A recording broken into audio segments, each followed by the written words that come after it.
وصدق رسوله النبي الكريم ونحن على ذلك من الشاهدين والشاكرين والحمد لله رب العالمين. علماء اکرام، بزرگان محترم اور معزز سامعین و سامعات، السلام علیکم ورحمۃ اللہ وبرکاتہ. میرے لیے یہ بڑی خوش قسمتی اور سعادت کہ ختم نبوت کے اور ختم نبوت کی تحریک سے وابستہ نوجوانوں کی اس دعوت پر میری یہاں حاضری ہوئی. آپ حضرات سے ملاقات اور آپ حضرات سے گفتگو کا شرف اور اعزاز حاصل ہوا، اور آپ کے نورانی چہرے، آپ کے دین سے وابستہ چہرے، اور وہ چہرے کہ جن کو اللہ والوں کے چہرے کہا جاتا ہے، کہا جا سکتا ہے، وہ چہرے دیکھنے کی اور چہروں کی زیارت کا اللہ نے موقع عطا فرمایا. باقی پروفیسر صاحب جو باتیں کر رہے تھے میرے حوالے سے اور میرے تعارف کے طور پر، انہیں آپ ان کی دعائیں سمجھ لیجئے کہ وہ میرے لیے دعا کر رہے تھے کہ اللہ انہیں ایسا بنا دے، ایسا بنا دے، ایسا بنا دے. ابھی میں ہوں نہیں ایسا. اللہ تعالیٰ ان کی دعائیں قبول فرمائے اور واقعی میں ایسا ہو جاؤں جیسے وہ فرما رہے تھے. یہ ان کی محبت، ان کی شفقت، ان کی عزت افزائی، اللہ تعالیٰ انہیں اس کی جزائے خیر عطا فرمائے.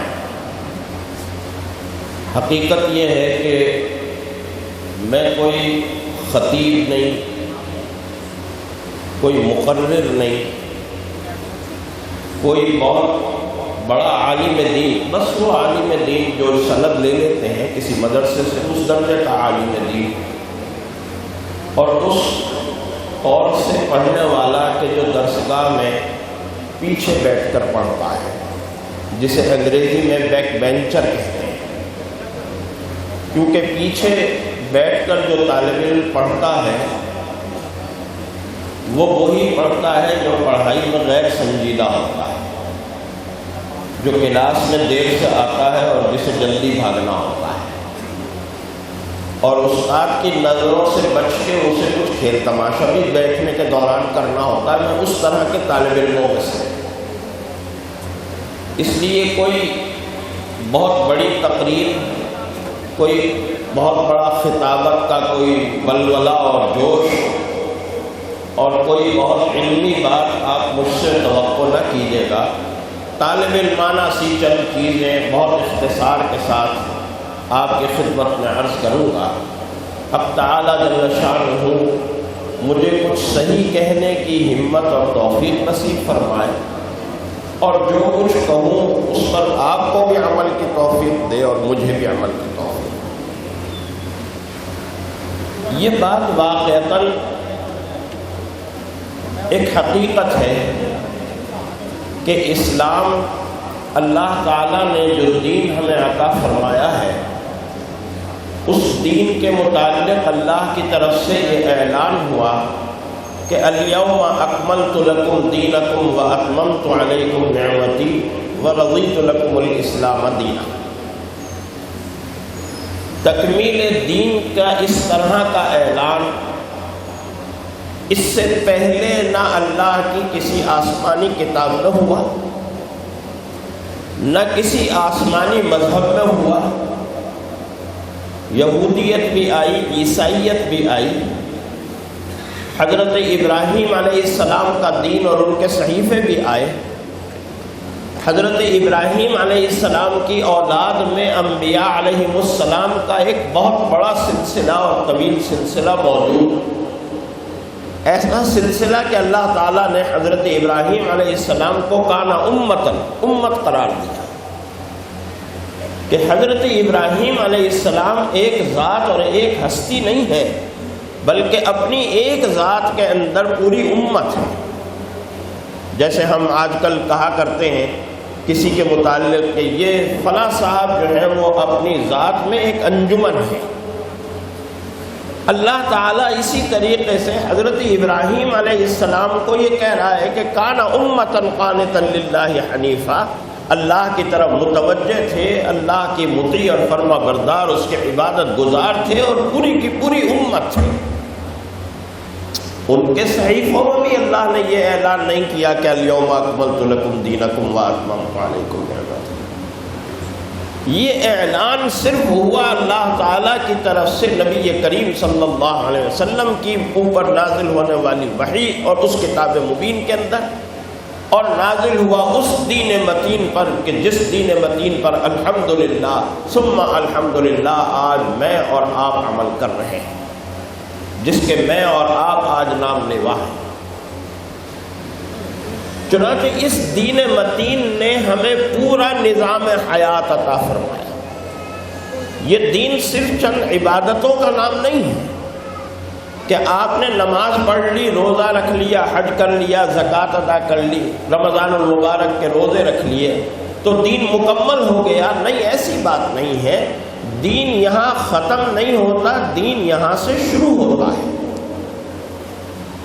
ہم نے یہی سمجھ رکھا ہے اور ہم اسی غلط فہمی میں مبتلا ہیں کہ دین ختم بھی یہی ہوتا ہے، حالانکہ دین یہاں ختم نہیں ہوتا، دین یہاں سے شروع ہوتا ہے۔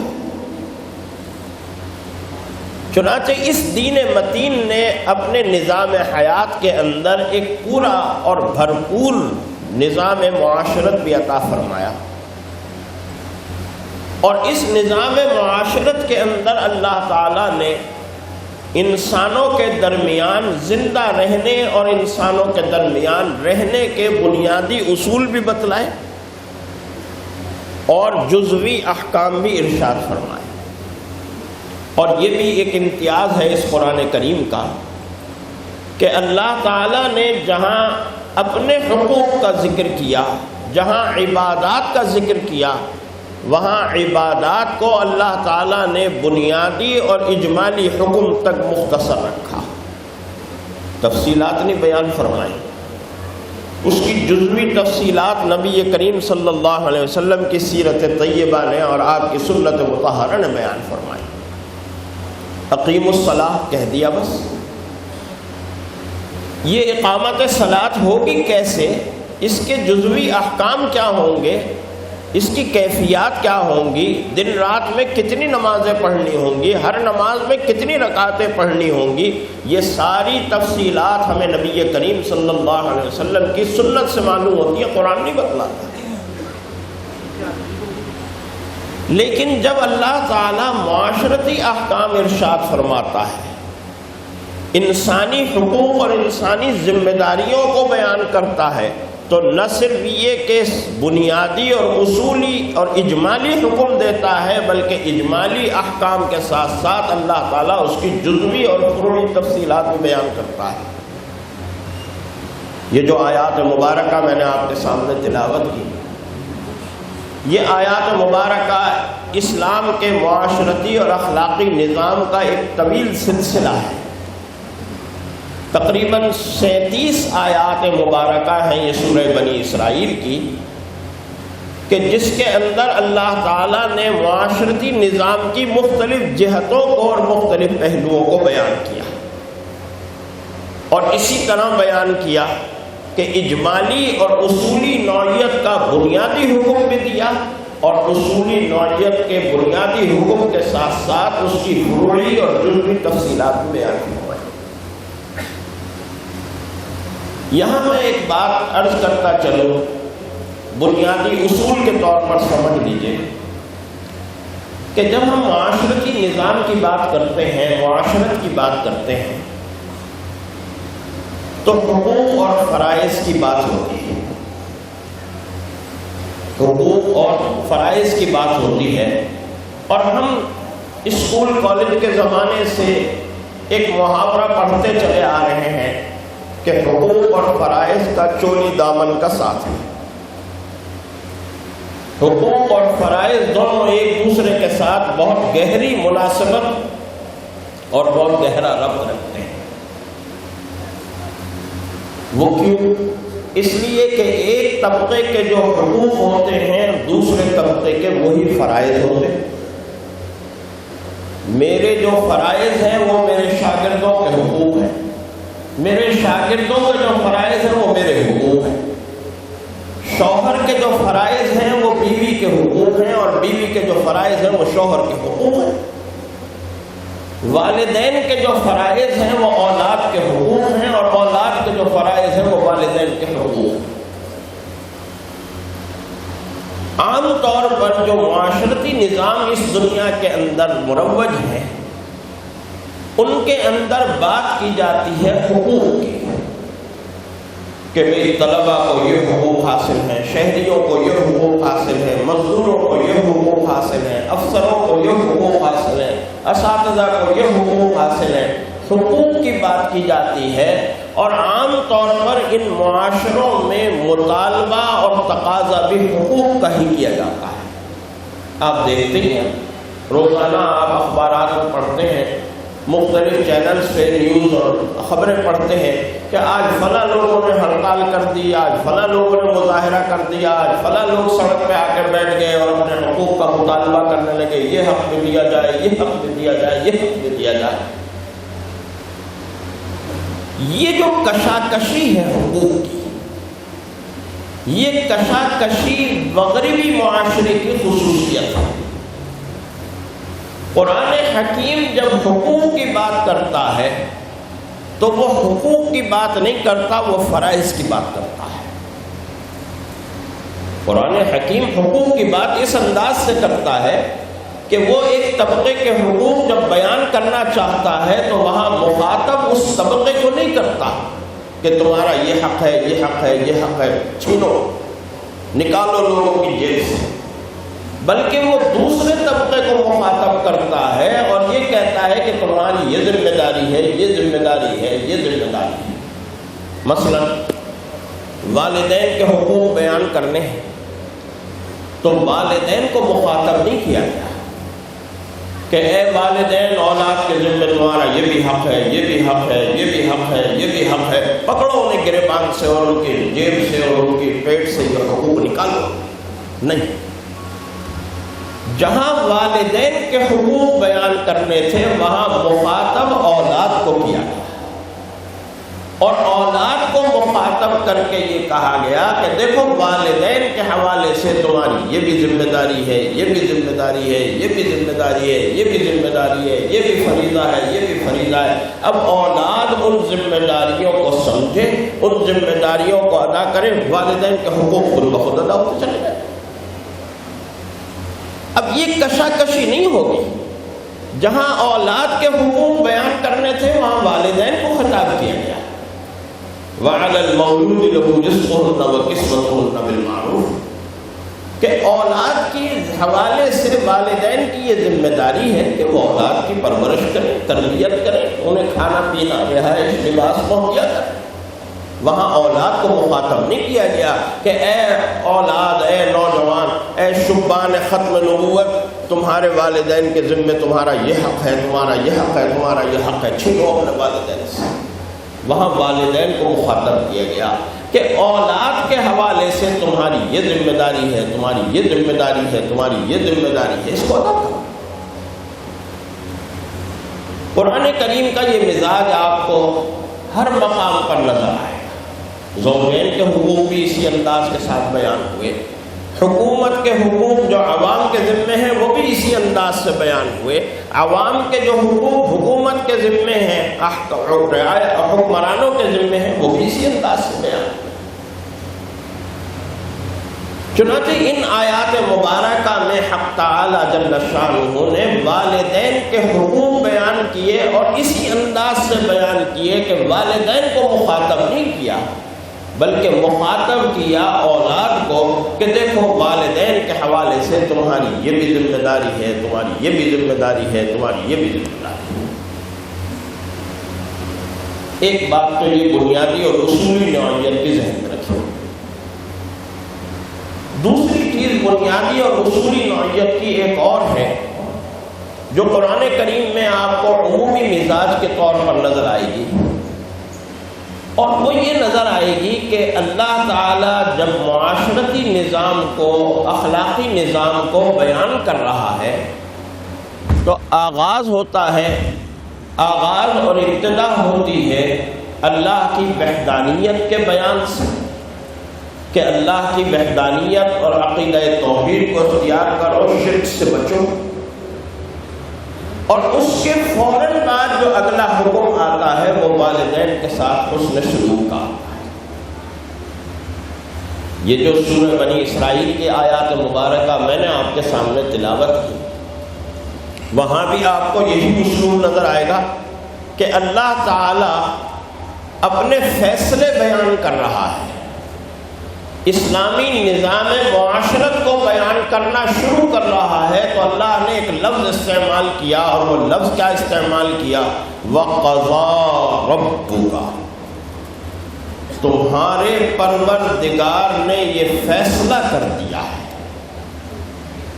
تمہارے پروردگار نے یہ فیصلہ کر دیا ہے۔ یعنی اس حکم کو یوں نہ سمجھنا کہ یہ کوئی عام چلتے پھرتے کرنے والی بات ہے، یہ محض ایک سیمینار میں کرنے اور سننے والی بات ہے، یہ اللہ کا فیصلہ ہے، یہ اللہ کا حکم ہے، اور آپ کو معلوم ہے کہ اللہ کی عدالت سے جو فیصلہ ہو جائے کیا کسی دوسری عدالت میں چیلنج کیا جا سکتا ہے؟ آپ کی دنیا میں عدالتیں ہوتی ہیں، آپ کا سول کورٹ میں فیصلہ ہوا، آپ نے سیشن کورٹ میں چیلنج کر دیا، سیشن کورٹ میں فیصلہ ہوا، ہائی کورٹ میں چیلنج کر دیا، ہائی کورٹ میں فیصلہ ہوا، آپ نے سپریم کورٹ میں چیلنج کر دیا، سپریم کورٹ میں ہوا، آپ نے شرعی عدالت میں چیلنج کر دیا، وہاں سے بھی ہوا تو آپ نے صدر کو رحم کی اپیل کر دی، آپ کے پاس دروازے کھلے۔ لیکن اللہ کی عدالت سے جو فیصلہ ہو جائے، دنیا کی کوئی طاقت اس فیصلے کو نافذ ہونے سے نہیں روک سکتی۔ دنیا کی پوری طاقت جمع ہو جائے، اس فیصلے کے خلاف متحد ہو جائے، اس فیصلے کے خلاف کھڑی ہو جائے، اس فیصلے کو روکنے کی کوشش کرے، اللہ کے فیصلے کو نافذ ہونے سے نہیں روک سکتی۔ وَقَضَىٰ رَبُّكَ، یہ فیصلہ تمہارے پروردگار کا ہے، اور وہ فیصلہ کیا ہے؟ اللہ تعبدوا الا اياه۔ پہلی بات تو یہ دیکھو، اللہ کے سوا کسی اور کی عبادت نہ کرنا، وبالوالدین احسانا، اور اگلی بات یہ ہے کہ والدین کے ساتھ حسن سلوک کرنا۔ اب یہاں بھی آپ دیکھیں کہ پہلی بات توحید کی گئی، اور اس سے اگلی فوراً بات کیا کی گئی؟ والدین کے ساتھ حسن۔ سورۃ البقرہ میں اللہ تعالیٰ نے بنی اسرائیل سے معاہدہ کا ذکر کیا، تو کیا کہا کہ وَإِذْ أَخَذْنَا مِيثَاقَ بَنِي إِسْرَائِيلَ، ہم نے بنی اسرائیل سے یہ عہد و پیمان لیا تھا، کیا؟ اللہ تعبدوا الا إياه وبالوالدین احسانا، کہ دیکھو پہلا کام تو تمہیں یہ کرنا ہے کہ اللہ کے سوا اور کسی کی عبادت نہیں کرنی، وبالوالدین احسانا، اور والدین کے ساتھ حسن سلوک کرنا ہے۔ لقمان حکیم کی نصیحتیں نقل کی اللہ تعالیٰ نے سورہ لقمان کے اندر، تو اللہ تعالیٰ ارشاد فرماتا ہے کہ ہم نے لقمان کو حکمت عطا کی، دانش عطا کی، وَلَقَدْ آتَيْنَا لُقْمَانَ الْحِکْمَةَ، ہم نے لقمان کو فہم و فراست عطا کی، اور اس فہم و فراست کے نتیجے میں لقمان نے اپنے بیٹے کو نصیحتیں کی۔ وَإِذْ قَالَ لُقْمَانُ لِابْنِهِ وَهُوَ يَعِظُهُ، لقمان نے اپنے بیٹے کو کہا جب وہ اسے نصیحت کر رہا، یعظہ وعظ کہہ رہا تھا، نصیحتیں کر رہا تھا، تو کیا نصیحت کی لقمان نے؟ پہلی، لقمان نے اپنی پہلی نصیحت اپنے بیٹے کو یہ کی کہ یا بنی لا تشرک باللہ، اے پیارے بیٹے دیکھو اللہ کے ساتھ کبھی کسی کو شریک نہ ٹھہرانا۔ اب سلسلہ شروع ہوا ہے لقمان حکیم کی نصیحتوں کا۔ پہلی نصیحت نقل کرنے کے بعد کہ دیکھو بیٹا، اللہ کے سوا کسی کی عبادت نہ کرنا، اللہ کی ذات میں کسی کو شریک نہ ٹھہرانا، لیکن اگلی نصیحت نقل کرنے سے پہلے درمیان میں اپنی نصیحت ڈال دی اور کہا کہ وَوَصَّيْنَا الْإِنسَانَ بِوَالِدَيْهِ، ہم نے انسان کو وصیت اور نصیحت کی ہے کہ وہ اپنے والدین کے ساتھ حسن سلوک کرے۔ یہاں بھی یہی سلسلہ ہمیں نظر آ رہا ہے، یہی اصول نظر آ رہا ہے کہ توحید کا حکم ہوا، شرک سے منع کرنے کا حکم ہوا، اور شرک سے منع کرنے کے فوراً بعد جو اگلا حکم ہوا وہ والدین کے ساتھ حسن سلوک کا۔ کیا وجہ ہے؟ وجہ کیا ہے؟ آخر یہ اسلوب اتنی کثرت کے ساتھ، میں نے صرف 3 چیزیں، 3 مقامات آپ کے سامنے بطور مثال عرض کی ہے، آپ اگر تلاش کریں تو اور بھی مقامات آپ کو مل جائیں گے۔ وجہ اصل میں یہ بھی محسوس ہوتی ہے، اور علماء نے اور مفسرین نے، صوفیاء نے اور فقہاء نے اس کو بیان کیا کہ اصل میں بات یہ ہے کہ انسان کا خالق حقیقی، انسان کا رب حقیقی اللہ تعالیٰ ہے۔ انسان کا خالق حقیقی اور انسان کا رب حقیقی اللہ تعالیٰ ہے، اور اس مادی اور اسباب کی دنیا کے اندر اس کی تخلیق کا سبب اس کے والدین کا ملاپ اس کی تخلیق کا سبب بنا، اور اس مادی اور اسبابی دنیا کے اندر اس کو پالنے والے، اس کی پرورش کرنے والے، اس کو کھلانے اور پلانے والے کون ہیں؟ اس کے والدین۔ اللہ خالق حقیقی اور رب حقیقی ہے، اور والدین اس کے خالق مجازی اور رب مجازی ہے۔ لہذا خالق حقیقی کے بعد پہلا حق خالق مجازی کا ہے، رب حقیقی کے بعد پہلا حق رب مجازی کا ہے کہ جس طرح تمہارے خالق نے تمہیں پیدا کیا، اور اس کا یہ حق ہے پہلا کہ اس کے ساتھ کسی کو شریک نہ ٹھہرانا، اللہ تعالیٰ نے اسباب کی دنیا میں والدین کو تمہارا مجازی خالق بنایا، لہذا اگلا حق اسی کا ہے۔ ایک وجہ تو یہ بھی سمجھ میں آتی ہے، اور بعض مفسرین نے اس کو بیان کیا۔ بعض مفسرین نے اس کی وجہ یہ بیان فرمائی کہ دراصل قرآن کریم توحید کا حکم دینے کے بعد فوراً والدین کے حوالے سے اس لیے بات کرتا ہے کہ تاکہ یہ بات ظاہر ہو کہ قرآن کریم جس معاشرت کی دعوت دیتا ہے، قرآن کریم جو معاشرتی نظام دے رہا ہے، وہ انسانی نوعیت کا، انسانی مزاج کا اور انسانی فطرت کا معاشرتی نظام ہے۔ یہ کوئی نئی باتیں نہیں ہیں، یہ باتیں تو بہت عرصے سے چلی آ رہی ہیں۔ اللہ تعالیٰ نے حضرت آدم علیہ السلام کی اولاد کو بھی یہی نصیحت کی تھی کہ اپنے والدین کے ساتھ حسن سلوک کرنا۔ اللہ نے حضرت نوح علیہ السلام کے بیٹے کو بھی یہی کہا تھا کہ دیکھو اپنے باپ کی بات ماننا۔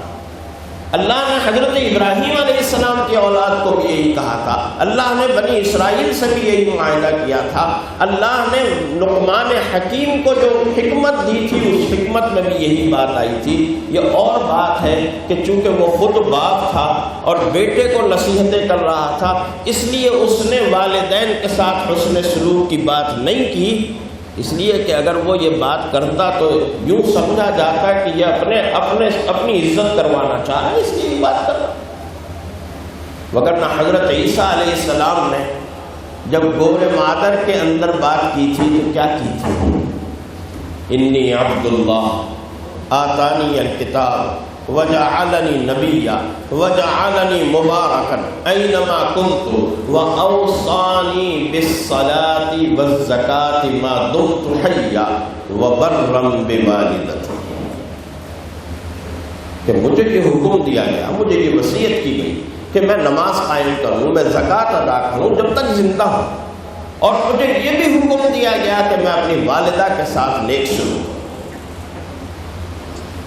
تو اللہ تعالیٰ نے اس قرآن کریم میں بھی جب وَقَضَىٰ رَبُّكَ أَلَّا تَعْبُدُوا کی تعبیر کے ساتھ معاشرتی نظام کو بتلانا شروع کیا، تو شرک کے فوراً بعد والدین کے ساتھ حسن سلوک کا حکم دے کر یہ واضح کیا کہ یہ نظام آج کا نظام نہیں ہے، یہ تو بہت پرانا انسانی نظام ہے۔ انسانی طبیعت اور انسانی مزاج کا یہ تقاضا ہے کہ وہ اللہ کی توحید کو اختیار کرنے کے بعد فوراً والدین کے ساتھ حسن سلوک کرے۔ یہ وجہ بھی ہو سکتی ہے، یہ وجہ بھی ہو سکتی ہے کہ دیکھیے ہم جب دین اسلام کے احکام کا مطالعہ کرتے ہیں تو ہم یہ دیکھتے ہیں کہ پورا کا پورا دین اور اس دین نے جو نظام زندگی ہمیں عطا کیا ہے وہ دو حصوں میں تقسیم ہوتا ہے، حقوق اللہ اور حقوق العباد، اللہ کے حقوق اور بندوں کے حقوق۔ حقوق اللہ ادا ہوتے ہیں عبادتوں کے ذریعے سے، انسان نماز پڑھتا ہے، روزہ رکھتا ہے، زکوٰۃ ادا کرتا ہے، حج ادا کرتا ہے، حقوق اللہ ادا کرتا ہے۔ اور حقوق العباد کا آغاز ہوتا ہے والدین کے ساتھ حسن سلوک سے۔ حقوق اللہ کی ادائیگی کی بنیاد عقیدہ توحید ہے۔ عقیدہ توحید کے بغیر کوئی شخص شرک سے تائب ہوئے بغیر، شرک کا عقیدہ رکھتے ہوئے اگر نماز پڑھے گا تو اس کی نماز قبول ہوگی؟ اس کی نماز کی کوئی حیثیت ہوگی؟ اس کی نماز کی کوئی حیثیت نہیں۔ اگر مشرکانہ عقائد رکھتے ہوئے ایک انسان حج کرنے جائے گا تو اس کے حج کی کوئی حیثیت نہیں، اس کا حج قابل قبول نہیں۔ جس طرح عقیدہ توحید حقوق اللہ کی ادائیگی کی بنیاد ہے اور عقیدہ توحید کے بغیر حقوق اللہ کی ادائیگی کا کوئی تصور نہیں ہے، اسی طرح حقوق العباد کی ادائیگی کی بنیاد والدین کے ساتھ حسن سلوک ہے۔ والدین کے ساتھ اگر حسن سلوک کوئی شخص کر رہا ہے تو اس کے بقیہ حقوق العباد کی ادائیگی کا کوئی اعتبار ہے، اور اگر وہ والدین کے ساتھ اچھا نہیں ہے، باقی لوگوں کے ساتھ بہت اچھا ہے، اپنے بیوی بچوں کے ساتھ بہت اچھا ہے، اپنے پڑوسیوں کے ساتھ بہت اچھا ہے، اپنے دوستوں کے ساتھ بہت اچھا ہے، ان کی مدد کرتا ہے، سب بیکار ہو جائے گا اور ایسا ہی ہو جائے گا کہ جیسے عقیدہ توحید اختیار کیے بغیر کوئی شخص نماز پڑھنا شروع کر۔ یہ وجہ بھی ہو سکتی ہے۔ اور ایک اور لطیف وجہ صوفیاء نے اور عارفین نے بیان فرمائی، اور وہ بڑی عجیب وجہ ہے، ذرا غور فرمائیے گا اس کو۔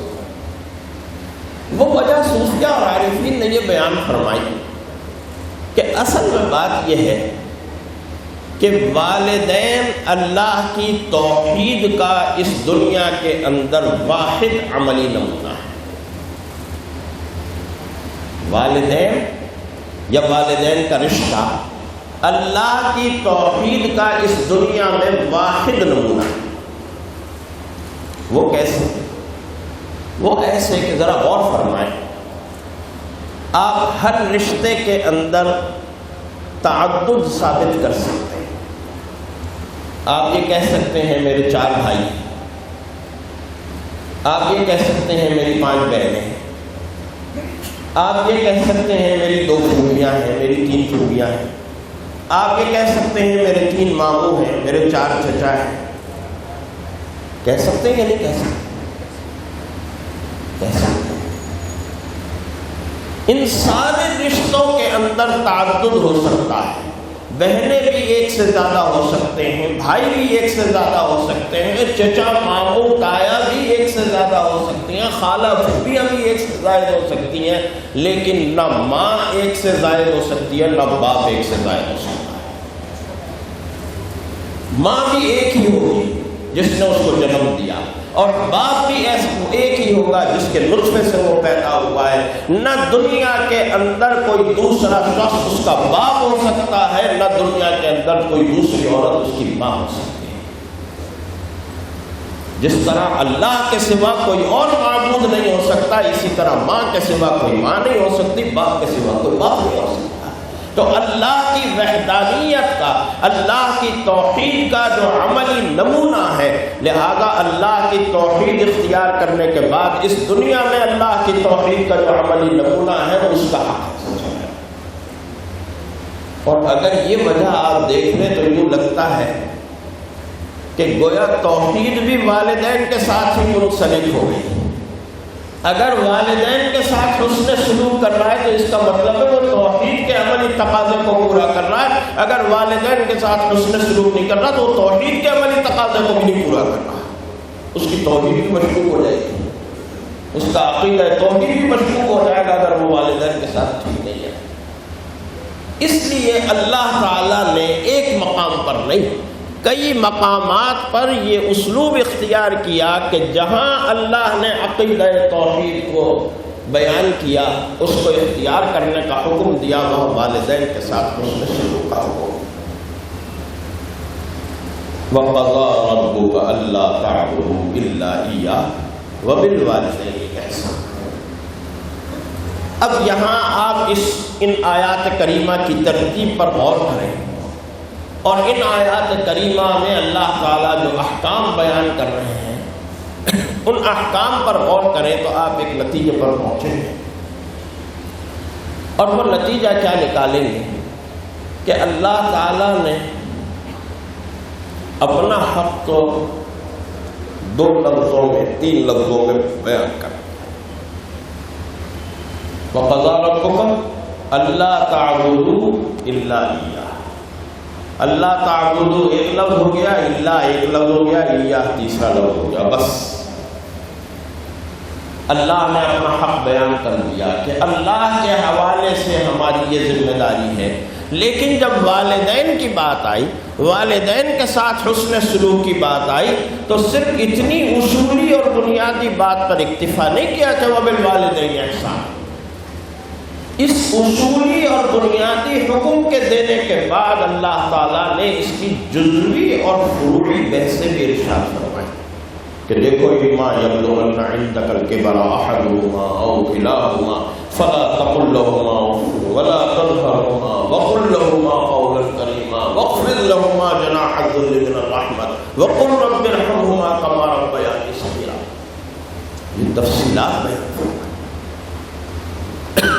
تاکہ اندازہ ہو پڑھنے والے کو, سننے والے کو کہ اللہ کی نظر میں یہ معاملہ کتنا حساس اور کتنا سینسیٹیو ہے. یہ یوں چلتے پھرتے کرنے والا معاملہ نہیں ہے, اس معاملے کے اوپر بڑی توجہ کرنی چاہیے. اب آئیے آگے چلتے ہیں کہ جب اللہ تعالیٰ نے یہ بات کہی کہ وَبِالْوَالِدَيْنِ إِحْسَانًا, احسان ہوتا کیا ہے, احسان کسے کہتے ہیں؟ احسان کی جو تعریف رسول اللہ صلی اللہ علیہ وسلم نے بیان فرمائی, حجۃ الوداع کا موقع تھا اور حجۃ الوداع کے موقع پر جو خطبہ آپ نے ارشاد فرمایا وہ خطبہ پورے دین متین کا خلاصہ تھا. حجۃ الوداع کی ادائیگی کے بعد جب آپ مدینہ منورہ واپس آ گئے تو آپ کی بیماری کے ایام شروع ہونے سے پہلے جو مرض الوفات شروع ہوا, اس مرض الوفات کے شروع ہونے سے کچھ پہلے ایک دن جبریل امین آئے اور جبریل امین نے آپ سے کچھ سوالات کیے. آپ نے ان سوالات کے جواب, جبریل امین آئے ایک اجنبی انسان کی صورت. جب وہ آئے تو کسی کو نہیں پتا چلا جبریل امین ہے. آ کے بیٹھے اور بیٹھ کے کچھ سوال کیے, پہلا سوال, دوسرا سوال, تیسرا سوال, چوتھا سوال. رسول اللہ صلی اللہ علیہ وسلم نے سارے سوالات کے جوابات دیے. وہ جوابات سن کے اٹھ کے چلے گئے. جب چلے گئے تو رسول اللہ صلی اللہ علیہ وسلم نے فرمایا اتاکم جبریل یعلمکم دینکم, جبریل امین آئے تھے تمہیں تمہارا دین سکھلانے کے لیے. اب آپ یوں سمجھ لیجئے کہ پورے دین متین کا ایک خلاصہ یا خلاصے کی ایک نشست وہ خطبے ہیں جو خطبہ حجۃ الوداع کے نام سے معروف, اور ایک نشست یہ سوال جواب کی نشست ہے جس میں آپ نے کچھ سوالوں کے جوابات دیے اور پورے دین کا خلاصہ بیان کیا. ان سوالات میں سے پہلا سوال تو تھا مل ایمان, ایمان کیا ہے. دوسرا سوال تھا مل اسلام, اسلام کیا ہے. اور تیسرا سوال تھا مل احسان, احسان کیا ہے؟ اسی احسان کا ذکر کیا اللہ تعالیٰ نے وبالوالدین احسان. مل احسان، احسان کیا ہے؟ تو رسول اللہ صلی اللہ علیہ وسلم نے احسان کے جواب میں جو بات ارشاد فرمائی وہ کیا تھی؟ فرمایا کہ احسان یہ ہے کہ ان تعبد اللہ کأنک تراہ فإن لم تکن تراہ فإنہ یراک. کہ دیکھو بھائی، احسان یہ ہے کہ تو اللہ کی عبادت کرے اس طرح کہ گویا تو اللہ کو دیکھ رہا ہے. کأنک تراہ، گویا تو اللہ کو دیکھ رہا ہے.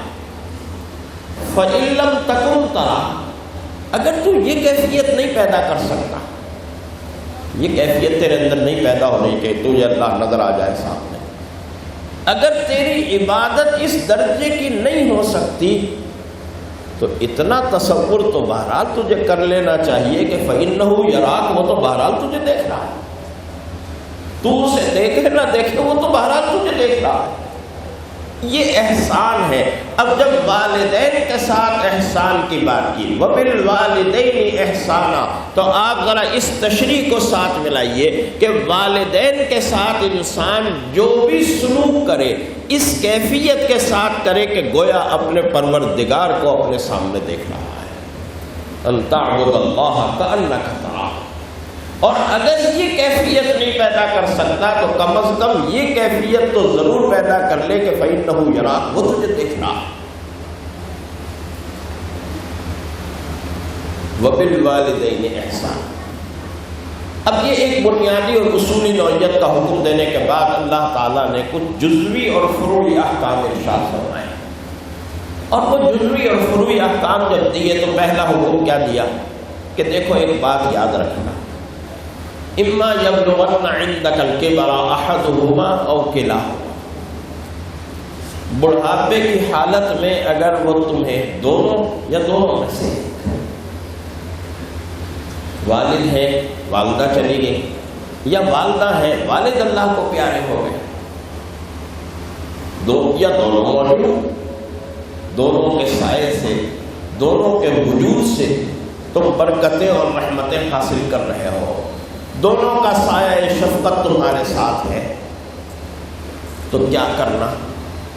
ایک بات یاد رکھنا کہ فلا تقل لہما اف، انہیں اف نہ کہنا. اچھا، اب یہ جو اف ہے یہ کیا ہے؟ اس کا مطلب کیا ہے؟ کلام عربی کے اندر، عرب معاشرے کے اندر یہ اف کا لفظ کب استعمال ہوتا ہے؟ یہ قابل غور بات ہے. جبھی تو یہ پتہ چلے گا کہ اف کہنے کا مطلب کیا ہے یا اف نہ کہنے کا مطلب کیا ہے. عرب ماحول اور معاشرے کو سمجھنے سے پہلے ذرا ایک بات سمجھ لیجیے کہ دیکھیے اللہ تعالیٰ نے یہ انسان اس طرح کا بنایا ہے، اس کی مینٹلٹی، اس کی ذہنیت اس طرح کی بنائی ہے کہ یہ انسان مسلسل تبدیل ہوتا رہتا ہے.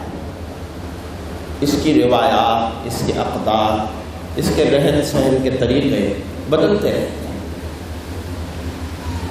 آپ اگر مثال کے طور پر، چونکہ لاہور کا رہنے والا ہوں اس لیے لاہوری کے حوالے سے اور لاہور کے حساب سے مثال دے دیتا ہوں.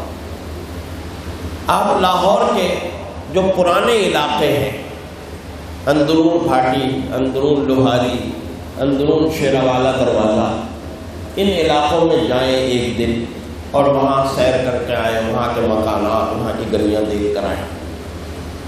اور اگلے دن جو لاہور کے ماڈرن علاقے ہیں، جدید علاقے ہیں، ذرا انہیں دیکھیں. ڈیفینس کے کچھ سیکٹرز کو دیکھیں، کیولری گراؤنڈ کو دیکھیں، وابڈا ٹاؤن کو دیکھیں.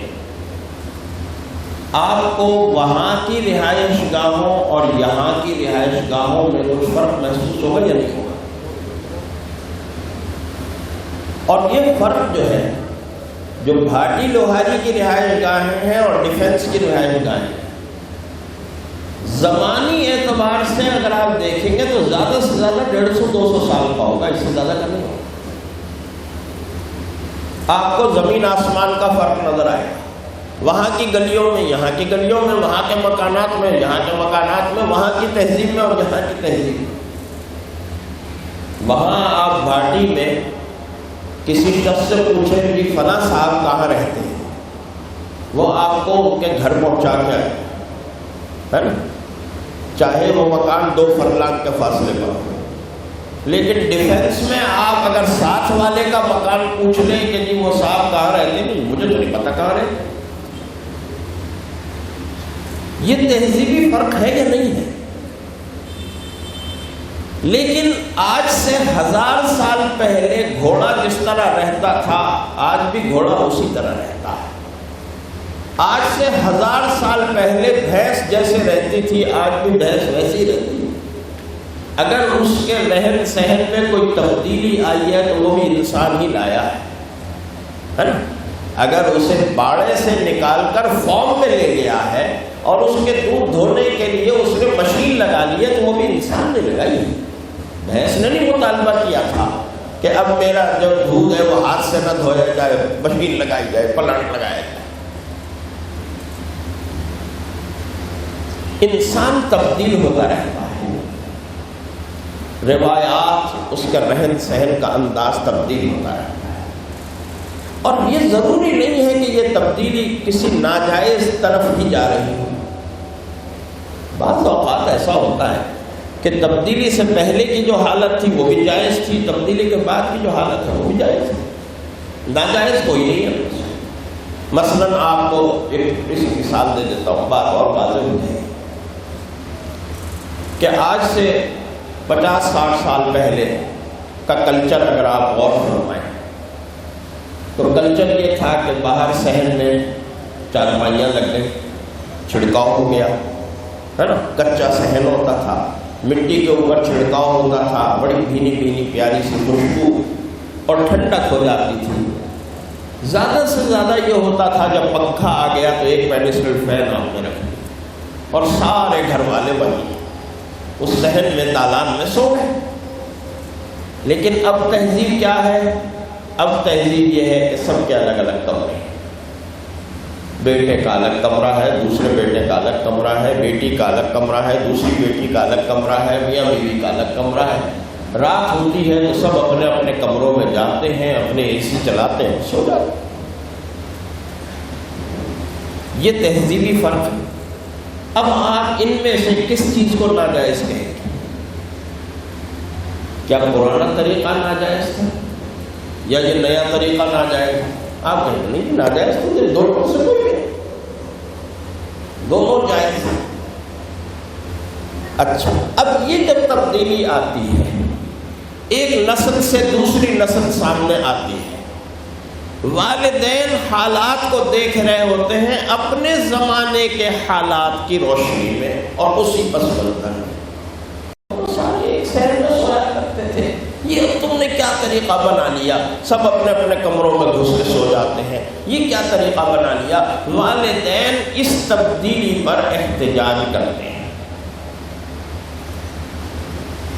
آپ کہتے ہیں دیکھو ابا جی اس زمانے میں ایسا ہوتا تھا، اب ذرا حالات بدل گئے ہیں، اب حالات ایسے نہیں رہے کہ انسان باہر صحن میں سوئے، اب شور بہت ہونے لگا، اب بچے اب کھلے آسمان کے نیچے سونے سے ڈرتے ہیں، آپ اس کی تعبیریں پیش کریں گے، والد صاحب اپنے دلائل دیں گے۔ اب ایسے موقع پر جب والد اپنی بات یا والدین اپنی بات پر اصرار کرتا ہے، بندہ دلیلیں دے دے کے، لڑکا دلیلیں دے دے کے تنگ آ جاتا ہے، تو آخر کار اس کے منہ سے نکلتا ہے اف۔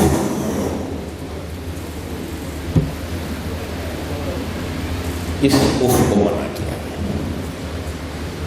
کہ بات تمہاری ناجائز نہیں ہے، بات ان کی بھی ناجائز نہیں ہے، بات ان کی ماننا بھی ضروری نہیں ہے، بات تمہاری ماننا بھی ضروری نہیں ہے۔ ایسے موقع پر جب اختلاف رائے ہوگا تو اس اختلاف رائے پر باپ اپنی بزرگوں کی وجہ سے اصرار کرے گا کہ میری بات مانو، آپ چاہیں گے کہ میری بات مانی جائے۔ ایسے موقع پر آپ اف کہیں گے، اللہ تعالیٰ منع فرماتا ہے کہ ایسے موقع پر بھی اف نہ کہو۔ اور یہ جو اف ہے یہ کسی بات کے اوپر ناگواری کا بہت معمولی سا اظہار ہے، یعنی کوئی بہت بڑی ناگواری کا اظہار نہیں ہے کہ ایک طوفان مچا دیا آپ نے، برتن توڑنے شروع کر دیا آپ نے، گھر کے دروازے توڑنے شروع کر دیے، نہیں، اف کہنا۔ یہ آپ یوں سمجھ لیجیے کہ جیسے سڑک پہ جب احتجاج ہوتا ہے تو وہ کہتے ہیں ٹائر جلانا، یہ احتجاج کی بالکل ابتدائی وہ ہے، بالکل جہاں سے احتجاج شروع ہوتا ہے وہ ٹائر جلانا، کہ پرانے ٹائر ادھر سے ادھر سے جمع کیے اور ان کو آگ لگا دی، یہ احتجاج کا آغاز ہوتا ہے۔ تو اف کہنا آپ یوں سمجھ لیجئے کہ یہ ناگواری کے اظہار کی بالکل پہلی سیڑھی ہے، ابتدائی سیڑھی ہے۔ اللہ تعالیٰ نے اس اظہار کی ابتدائی سیڑھی کو بھی بنا فرمایا، فلا تقل لهما اف۔ اچھا، اب ایک شخص کہے کہ جی ٹھیک، قرآن نے کہا کہ اف نہ کہنا، اب میں اف نہیں کہوں گا۔ ہمارے جیسے عقل رکھنے والے، فلسفہ رکھنے والے لوگ تو یہ ہوتے ہیں، ہاں جی قرآن نے کہا اف نہیں کہنا تو میں اف نہیں کہوں گا، اور جو مرضی کہتا رہو، گالیاں لیتا رہو، ان کو برا بھلا کہتا رہو، ان کو سب کو شتم کرتا رہو، کوئی منع کرے تو نہیں جی نہیں، دیکھو قرآن نے اف کہنے کو منع کیا ہے، وہ میں اف نہیں کہہ رہا۔ اللہ کو تو پتہ تھا نا ہمارے جیسے لوگ آئیں گے، اللہ تعالیٰ نے اگلا حکم دے دیا وَلَا تَنْهَرْهُمَا، دیکھو انہیں جھڑکنا مت، انہیں جھڑکنا مت۔ وَقُلْ لَهُمَا قَوْلًا كَرِيمًا، ان کی بات مانو یا نہ مانو، ان کی رائے سے اختلاف کرو یا اتفاق کرو، لیکن ایک بات یاد رکھنا کہ ان سے جب بھی بات کرنا عزت کے ساتھ بات کرنا۔ وَقُلْ لَهُمَا قَوْلًا كَرِيمًا، ایسی کوئی بات ان کے سامنے نہ کرنا کہ جس سے ان کی اہانت ہوتی ہو، ان کی توہین ہوتی ہو، ان کی بے ادبی ہوتی ہو، یہ بات یاد رکھنا۔ یہ ضروری نہیں ہے کہ ان کی بات مانی جائے، دیکھیں بات یہ ہے کہ وہ بھی کوئی نبی تو ہے نہیں اللہ کے کہ بھی وہ غلط بات نہیں کر سکتے، غلط بات کر سکتے، ایک عام امتی ہے نا، میں بھی ایک عام امتی ہوں، میرے ماں باپ بھی عام امتی ہیں، میں بھی غلطی کر سکتا ہوں، غلط بات کہہ سکتا ہوں، میرے ماں باپ بھی غلط بات کہہ سکتے ہیں۔ یہ ہو سکتا ہے کہ تم ان کی بات کو نہ مانو، ان کی رائے سے اختلاف کرو، لیکن یہ اختلاف بھی کیسے ہونا چاہیے؟ وَقُلْ لَهُمَا قَوْلًا كَرِيمًا، ان سے ہمیشہ عزت سے بات کرنا۔ آج ہمارا میڈیا جس طرح کے ڈرامے پیش کر رہا ہے، جس طرح کا ماحول ہمارا میڈیا اپنے ڈراموں کے اندر پیش کر رہا ہے، وہاں ایک بیٹی اپنے باپ کے سامنے بات کرتی ہے اور بات کر کے کہتی ہے یو انڈرسٹینڈ مسٹر فلاں، باپ بھی نہیں کہتی، اس کا نام لیتی ہے اور اس کا نام لے کر کہتی ہے ڈڈ یو انڈرسٹینڈ مسٹر فلاں۔ یہ ماحول آج پیدا کرنے کی کوشش کی جا رہی ہے۔ آج ہمارے ہاں اولڈ ہاؤسز بنتے چلے جا رہے ہیں اور وہ اولڈ ہاؤسز آباد ہوتے چلے جا رہے ہیں۔ ماں باپ کو اب اولڈ ہاؤسز کا حصہ بنانے کی کوشش شروع ہو، اور یہ بات یاد رکھیے کہ اگر ماں باپ کو ہم اولڈ ہاؤسز کے اندر ڈال کر آئیں گے تو جو ہمارا خاندانی نظام ہے، جس خاندانی نظام کے اوپر ہمارا پورا معاشرہ قائم ہے اور بڑی مضبوط بنیادوں کے اوپر قائم ہے، یہ وہ بنیادیں ہیں، وہ معاشرہ ہے کہ جس کے اوپر مغرب رشک کرتا ہے۔ وہ اپنے رشک کو بیان کرے نہ کرے، یہ اس کی مجبوری ہے کہ وہ ہماری کسی چیز کی خوبیاں نہیں بیان کر سکتا، خوبیاں وہ صرف اپنی ہی بیان کرتا ہے، لیکن بہرحال اندرون خانہ وہ اس کے اوپر رشک کرتا ہے۔ اگر یہ رجحان اگر ہمارے اندر بڑھ گیا، اس رجحان کو بڑھنے سے روکنا ہے اور ان اصولوں کو مد نظر رکھنا ہے کہ وَقُلْ رَبِّ ارْحَمْهُمَا كَمَا رَبَّيَانِي صَغِيرًا، اللہ سے یہ دعا مانگنی ہے اپنے والدین کے لیے کہ اے میرے پروردگار ان دونوں پر ایسے ہی رحم کرنا جیسے ان دونوں نے میری پرورش کی تھی جب میں چھوٹا تھا۔ ایک صحابی نبی کریم صلی اللہ علیہ وسلم کی خدمت میں حاضر ہوئے اور حاضر ہو کر ایک سوال کیا، اور وہ سوال یہ کیا کہ یا رسول اللہ، میری والدہ بہت دنوں سے فالج زدہ ہیں، فالج میں مبتلا ہیں، ان کا کل کام میں کرتا ہوں، ان کو نہلانا، ان کو دھلانا، ان کا پیشاب پخانا صاف کرنا، ان کو کھلانا، ان کو پلانا، سب میں کرتا ہوں۔ اب یہ بھی بڑی عجیب بات ہے، اللہ کی قدرت کا ایک عجیب شاہکار ہے۔ صحابہ کرام رضوان اللہ عنہم اجمعین کے سوالات اور نبی کریم صلی اللہ علیہ وسلم کے جوابات۔ ایک تھیسس ہو رہا ہے میرے ساتھ، اور اس تھیسس میں ہم انہی روایات حدیث کا جائزہ لے رہے ہیں جس میں کسی صحابی نے رسول اللہ صلی اللہ علیہ وسلم سے کوئی سوال کیا۔ روایات آتی نا، سأل فلان عن النبی صلی اللہ علیہ وسلم، سئل عن النبی صلی اللہ علیہ وسلم، نبی صلی اللہ علیہ وسلم سے پوچھا گیا، آپ نے یہ جواب دیا۔ ان صحابی نے پوچھا کہ یا رسول اللہ، کل کام میں کر رہا ہوں، کیا میں اس پرورش کا حق ادا کر رہا ہوں جو میری ماں نے اس وقت کی تھی جب میں چھوٹا تھا؟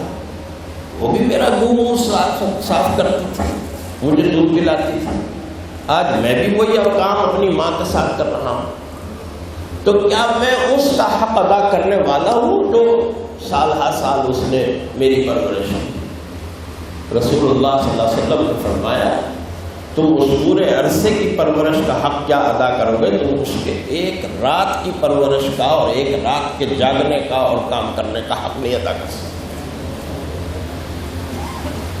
اور فرمایا دیکھو، ایک بنیادی فرق ہے، اور وہ بنیادی فرق کیا ہے کہ جب تمہاری ماں تمہیں پال پوس رہی تھی، تمہیں دودھ پلا رہی تھی، تمہارا منہ صاف کر رہی تھی، تو تمہیں دیکھ کر تمہاری زندگی کے لیے دعائیں کر رہی تھی، تمہاری زندگی کی آرزو اور تمنا کا، یہ میرا بچہ بڑا ہوگا، یہ میرا بچہ بڑا ہو کے یہ بنے گا، یہ میرا بچہ بڑا ہو کے یہ بنے گا۔ اور آج تک جب تم اس کا منہ صاف کر رہے ہو تو تم اس کے مرنے کا انتظار کر رہے ہو کہ کب وہ مرے، اللہ کے ہاں جائے اور میری اس محنت اور مشقت سے جان چھوڑے۔ اس لیے فرمایا وَقُلْ لَهُمَا قَوْلًا كَرِيمًا، اعزاز کے ساتھ بات کرنا۔ آگے ایک اور کیفیت ہے، یہ تو قول کی بات ہوئی، زبان کی بات ہوئی کہ زبان سے اف نہ کہنا، اور وَقُلْ لَهُمَا قَوْلًا كَرِيمًا اعزاز کے ساتھ۔ ختم کرنا ہو تو مجھے بتا دیں۔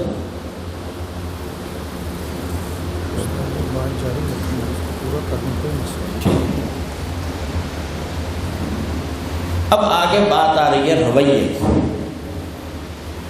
قول کی بات ہو گئی وَقُلْ لَهُمَا قَوْلًا كَرِيمًا میں، اور فَلَا تَقُلْ لَهُمَا اُف، کہ والدین کے سامنے تمہارا رویہ، جسے ہم آج کل کی زبان میں بیہیویئر کہتے ہیں، بیہیویئر ایٹیچیوڈ کیا ہونا چاہیے؟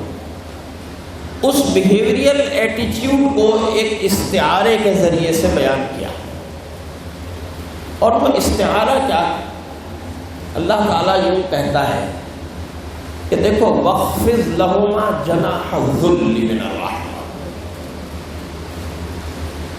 کہ دیکھو رحمت کے ساتھ اور محبت کے ساتھ ان کے سامنے ایسا رویہ رکھنا، یا آج کل کی زبان میں آپ اسے کہہ دیجئے کہ ایسی باڈی لینگویج ہونی چاہیے کہ جیسے پرندہ جب نیچے کی طرف آتا ہے، پرندے کی جو پرواز ہوتی ہے، ایک پرواز ہوتی ہے جب وہ نیچے سے اوپر کی طرف جا رہا ہے، وہ اپنے پورے پر پھیلا لیتا ہے، سینہ تان لیتا ہے نا، سینہ تان کر اور اپنے پر پورے پھیلا کر اپنے پاؤں پیٹ کے ساتھ لگا کر تب اڑان بھرتا ہے۔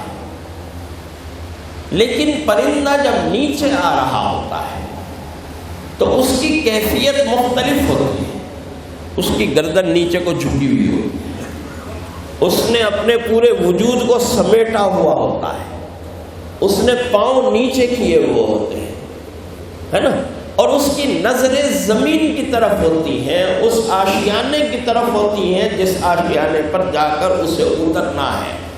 لہذا تمہارا جو بیہیویئر ہونا چاہیے اپنے والدین کے ساتھ، تمہاری جو باڈی لینگویج ہونی چاہیے، وہ اس پرندے کی ہونی چاہیے جو پرندہ بلندی سے نیچے کی طرف آ رہا ہے، وہ جس کیفیت کا اظہار کر رہا ہے، وہ جس طرح اپنے جسم کو سمیٹے ہوئے ہے، جس طرح تواضع کا مظاہرہ کر رہا ہے، جس طرح اس نے اپنی گردن جھکائی ہوئی ہے، نیچے کی طرف نظر کی ہوئی ہے، اسی طرح سے تمہارا رویہ اور تمہارا بیہیویئر والدین کے ساتھ بھی ایسا ہونا چاہیے۔ وَاخْفِضْ لَهُمَا جَنَاحَ الذُّلِّ مِنَ الرَّحْمَةِ۔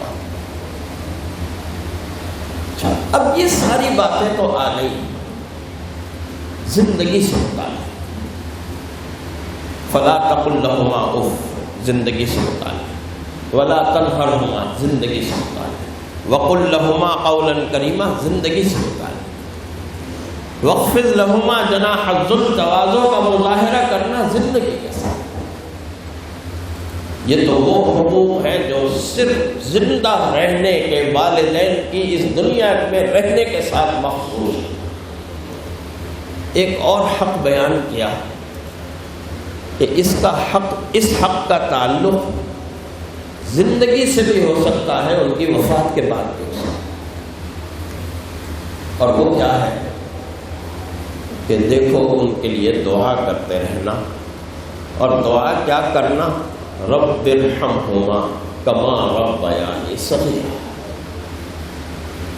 اے میرے پروردگار میرے والدین پر اسی طرح رحم فرمانا، اسی طرح شفقت فرمانا، اسی طرح محبت کرنا، اسی طرح رحمتیں نچھاور کرنا اور نازل کرنا جیسے انہوں نے میرے اوپر اپنی شفقتیں اپنی رحمتیں نچھاور کی تھیں جب میری پرورش کر رہے تھے اور میں چھوٹا سا تھا، میں تو محتاج تھا، ایک گھونٹ پانی کا نہیں پی سکتا تھا جب تک میری والدہ مجھے نہ پلائے، ایک گھونٹ دودھ کا نہیں پی سکتا تھا جب تک میری والدہ مجھے دودھ نہ پلائے، لیکن اس محتاجی کی کیفیت میں اور حالت میں میرے والدین نے بڑی شفقت کے ساتھ، بڑی محبت کے ساتھ، بڑی رحمتوں کے ساتھ میری پرورش کی، میری غذائی ضرورتوں کو پورا کیا، مجھے لباس پہنایا، مجھے کیا کیا نہیں کیا۔ ایسے ہی اے اللہ تو ان کے اوپر بھی رحم فرمانا۔ یہ دعا وہ ہے کہ اس دعا کا تعلق اس دنیاوی زندگی سے بھی ہے، اس دعا کا تعلق اخروی زندگی سے، اس لیے کہ دو چیزیں ہوتی ہیں، ایک ہوتا ہے رحم اور ایک ہوتا ہے فضل و کرم، ایک ہوتی ہے رحمت اور ایک ہوتا ہے فضل۔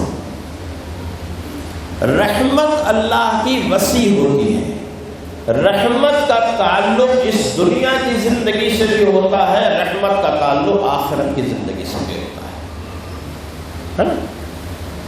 اور فضل کا تعلق اس دنیا کی زندگی سے ہوتا ہے۔ دیکھیں نا، ذرا سوچیں، قرآن حکیم سورہ جمعہ میں ارشاد فرماتا ہے یا ایھا الذین آمنوا اذا نودی للصلاۃ من یوم الجمعۃ فاسعوا الی ذکر اللہ وذروا البیع، کہ دیکھو جب جمعہ کی اذان ہو جائے تو اس کاروبار بند کر دو، اللہ کے ذکر کی طرف متوجہ ہو۔ آگے کیا ارشاد فرمایا فَإِذَا قُضِيَتِ الصَّلَاةُ فَانتَشِرُوا فِي الْأَرْضِ وَابْتَغُوا مِنْ فَضْلِ اللَّهِ، کہ جب نماز پوری ہو جائے تو منتشر ہو جانا، مسجد سے نکل جانا اور اللہ کا فضل تلاش کرنا۔ اب یہ اللہ کا فضل کہاں تلاش ہو رہا ہے؟ دوبارہ واپس بازار میں جا کر کاروبار شروع کریں۔ ہم جب مسجد میں جاتے ہیں تو مسجد میں جاتے ہوئے کیا دعا پڑھتے ہیں؟ اللہم انی اسألک من فضلک ورحمتک۔ اور جب مسجد سے نکلتے ہیں تو کیا دعا پڑھتے ہیں؟ اللہم انی اسألک من فضلک۔ اس لیے کہ فضل رحمت کا تعلق اس دنیا کی زندگی سے بھی ہے، رحمت کا تعلق آخرت کی زندگی سے بھی ہے، فضل کا تعلق صرف اس دنیا کی زندگی سے ہے۔ اس لیے والدین کے لیے جب مانگو تو فضل نہیں، رحمت مانگنا، تاکہ اس دنیا میں بھی اللہ کی رحمت ہو ان کے اوپر اور آخرت میں بھی رحمت ہو اللہ۔ وَقُلْ رَبِّ ارْحَمْهُمَا كَمَا رَبَّيَانِي صَغِيرًا۔ اب یہ بات جب ہم نے سمجھ لی کہ والدین کے ساتھ ظاہر ہے کہ والدین کے ساتھ حسن سلوک کے کچھ نہ کچھ حدود بھی ہیں، لا طاعۃ لمخلوق فی معصیۃ الخالق۔ ہمارے ہاں جو ایک یعنی یوں سمجھ لیجئے کہ تھوڑا سا والدین کی طرف سے بھی ایک کوتاہی ہے اور کچھ اولاد کی طرف سے۔ اولاد کی طرف سے جو کوتاہی ہوتی ہے وہ یہ ہوتی ہے عموماً کہ بعض اوقات والدین پڑھے لکھے نہیں ہیں، اولاد پڑھ لکھ جاتی ہے نا۔ اب اولاد بجائے اس کے کہ شکر گزار ہو والدین کی کہ بھئی خود تو پڑھا نہیں تھا لیکن ہمیں پڑھایا، والدین بچے اپنے علم کے اور اپنی معلومات کے غرور میں اور نخوت میں مبتلا ہو جاتے ہیں۔ اب بھائی آپ کو کیا پتا، آپ نے پڑھا ہے یونیورسٹی میں تو یونیورسٹی میں پڑھتا ہوں، مجھے پتا ہے۔ آپ تو مسجد محلے کی مسجد سے کبھی باہر نہیں نکلے، آپ کو کیا پتا۔ یہ پرابلم ہوتی ہے بعض اوقات، اور بعض اوقات یہ پرابلم ہوتی ہے کہ والدین اتنے نیک نہیں ہیں، اتنے متقی اور پرہیزگار نہیں ہیں، اولاد کسی وجہ سے نیک ہو گئی اچانک۔ ایسے بھی تو حادثے ہوتے ہیں نا زندگی میں کہ اولاد نیک ہو گئی۔ اب جب اولاد نیک ہو جاتی ہے، وہ چاہے جس وجہ سے بھی ہو، اس کا پس منظر جو بھی ہو، میں کسی کو الزام نہیں دیتا، لیکن اولاد اپنی نیکی کا یہ لازمی تقاضا سمجھتی ہے کہ کیونکہ میرے ماں باپ تو میرے جتنے نیک نہیں ہیں، لہذا ماں باپ سے بدتمیزی کرنا یہ میری نیکی کا اور میرے تقویٰ کا تقاضا ہے۔ یاد رکھیے یہ کسی نیکی کا اور کسی تقویٰ کا تقاضا نہیں ہے، یہ آپ نیکی اور تقویٰ کو ضائع کر رہے ہیں۔ اگر اپنی اس نیکی اور تقویٰ کے گھمنڈ میں والدین سے اور بزرگوں سے بدتمیزی کر رہے ہیں تو آپ اپنی نیکی اور اپنے تقویٰ کو ضائع کر رہے ہیں، برباد کر رہے ہیں۔ یہ بات یاد رکھیے۔ اور والدین کی طرف سے جو کوتاہی ہوتی ہے، رسول اللہ صلی اللہ علیہ وسلم کا ایک ارشاد میں عرض نقل کر دوں آپ کے سامنے۔ پورا معاشرتی نظام دو لفظوں میں بیان کر دیا۔ آپ نے ارشاد فرمایا کہ دیکھو، من لم یرحم صغیرنا ولم یوقر کبیرنا فلیس منا۔ جو ہمارے چھوٹوں پر رحم نہ کرے اور ہمارے بڑوں کی عزت نہ کرے، وہ ہمارے معاشرے کا فرد نہیں ہے۔ والد صاحب رحمۃ اللہ علیہ، مولانا محمد مالک کانگھوی رحمۃ اللہ علیہ، ایک بات کہا کرتے تھے، اور وہ یہ کہتے تھے کہ دیکھیں، من لم یرحم صغیرنا پہلے فرمایا آپ نے، اور ولم یوقر کبیرنا بعد میں فرمایا۔ اس کا مطلب یہ ہے کہ پہلے بڑے چھوٹوں کے ساتھ رحمت اور شفقت سے پیش آئیں گے، اس کے نتیجے میں چھوٹے بڑوں کی عزت کریں گے۔ اگر آپ یہ دیکھ رہے ہو کہ چھوٹے بڑوں کی عزت نہیں کر رہے تو لازمی بات ہے کہ بڑوں کی طرف سے چھوٹوں پر شفقت اور رحمت میں کمی آ رہی ہوگی، جس کے نتیجے میں چھوٹوں کی طرف سے بڑوں کی عزت میں کمی آ رہی ہے۔ اس لیے اگر ہم یہ محسوس کریں، یہ بات والدین کے لیے محسوس کریں کہ بحیثیت والدین اگر ہم یہ محسوس کریں کہ ہمارے چھوٹے ہماری عزت نہیں کر رہے، تو ہمیں اپنے عمل کا جائزہ لینا چاہیے کہ ہماری طرف سے چھوٹوں کی شفقت میں کمی آ رہی ہے، اس لیے کہ نبی صادق نے من لم یرحم صغیرنا پہلے کہا، لم یوقر کبیرنا بعد میں کہا۔ اس لیے اس بات کا جائزہ لینا ہوگا کہ ہم کس میدان میں کہاں، بعض اوقات بیٹے بیٹی کی تفریق میں ہم مبتلا ہو جاتے ہیں، بعض اوقات بہو اور بیٹی کی تفریق میں ہم مبتلا ہو جاتے ہیں، بعض اوقات بیٹے اور بہو کی تفریق میں مبتلا ہو جاتے ہیں، بعض اوقات ماں اور ساس کی تفریق میں مبتلا ہو جاتے ہیں۔ اس لیے اس بات کو بھی دیکھنا ضروری ہے کہ کہاں کس کو رکھنا ہے اور کس ذمہ داری کے ساتھ رکھنا ہے، کس شفقت کے ساتھ رکھنا ہے یا کس عزت کے ساتھ رکھنا ہے۔ حق تعالی جل شانہ جن کے والدین سلامت ہیں، اللہ انہیں تادیر سلامت رکھے، ان کے سایہ شفقت کو قائم رکھے، اور ان بچوں کو اپنے والدین کی عزت کرنے، ان کی محبت کرنے، ان کے ساتھ حسن سلوک کرنے کی ہمت اور توفیق نصیب فرمائے۔ اور جن کے والدین اس دنیا سے رخصت ہو چکے ہیں، اللہ تعالیٰ ان کو اپنے درجات عالیہ عطا فرمائے، جنت الفردوس میں اعلیٰ مقام عطا فرمائے، اور ہمیں توفیق نصیب فرمائے کہ ہم اپنے ان مرحوم والدین کے لیے دعائیں کرتے رہیں، نیکیاں کرتے رہیں، کہ وہ نیکیاں ان کے لیے صدقہ جاریہ ہوتے رہیں۔ وآخر دعوانا الحمدللہ رب العالمین۔ اللہم صلی علی سیدنا و مولانا محمد وعلی آل سیدنا و مولانا محمد وبارک وسلم۔ اللهم لك الحمد ولك الشكر كما ينبغي لجلال وجهك وعظيم سلطانك۔ اللهم إنا نسألك العفو والعافية والمعافاة الدائمة في الدين والدنيا والآخرة۔ توفنا مسلمين وألحقنا بالصالحين غير خزايا ولا ندامى ولا مفتونين۔ اللهم أعنا على ذكرك وشكرك وحسن عبادتك۔ رب اوزعنا ان نشكر نعمتك التي انعمت علينا وان نعمل صالحا ترضاه وادخلنا برحمتك في عبادك الصالحين۔ ربنا اتمم لنا نورنا واغفر لنا انك على كل شيء قدير۔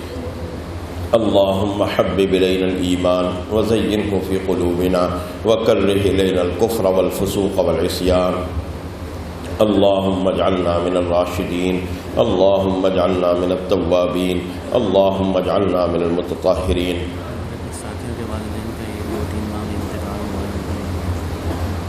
اللہ تعالیٰ سے دعا فرمائے، اللہ تعالیٰ ہماری اس حاضری کو قبول فرمائے۔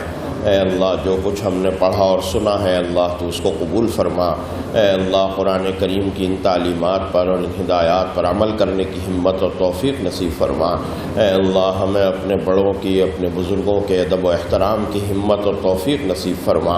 اے اللہ ہمیں اپنے چھوٹوں کے ساتھ شفقت اور محبت کرنے کی ہمت اور توفیق نصیب فرما۔ اے اللہ عدل و انصاف کی زندگی عطا فرما۔ اے اللہ نبی کریم صلی اللہ علیہ وسلم کے اخلاق حسنہ سے ہمارے اخلاق کو مزین فرما۔ اے اللہ آپ کے اخلاق حسنہ سے ہماری زندگیوں کو مرصع فرما۔ اے اللہ رحم و کرم کا اور عافیت کا معاملہ فرما۔ اے اللہ رحم و کرم کا اور عافیت کا معاملہ فرما۔ اے اللہ رحم و کرم کا اور عافیت کا معاملہ فرما۔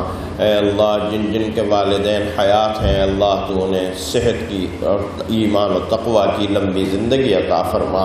اے اللہ ان کے سایہ شفقت کو ان کے سروں پر تادیر قائم رکھ۔ اے اللہ جن کے والدین اس دنیا سے رخصت ہو چکے ہیں اللہ تو ان کے اوپر اپنی رحمتیں نازل فرما۔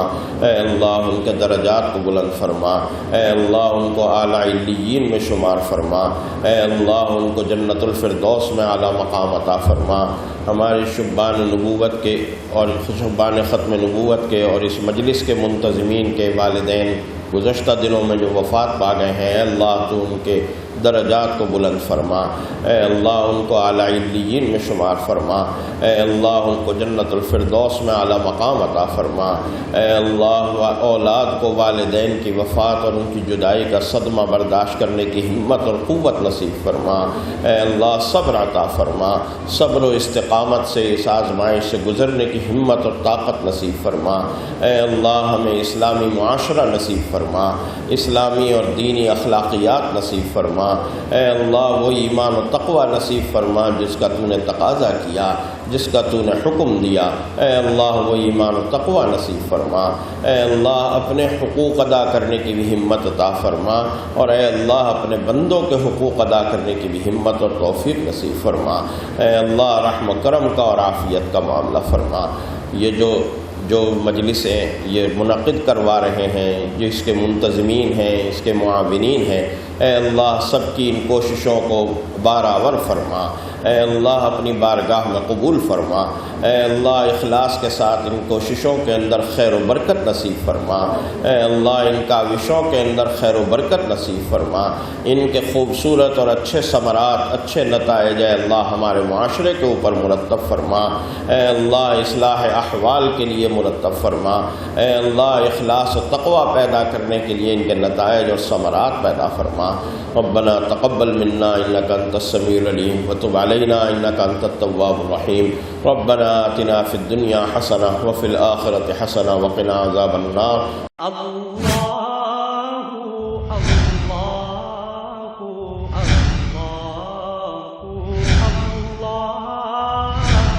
اللہ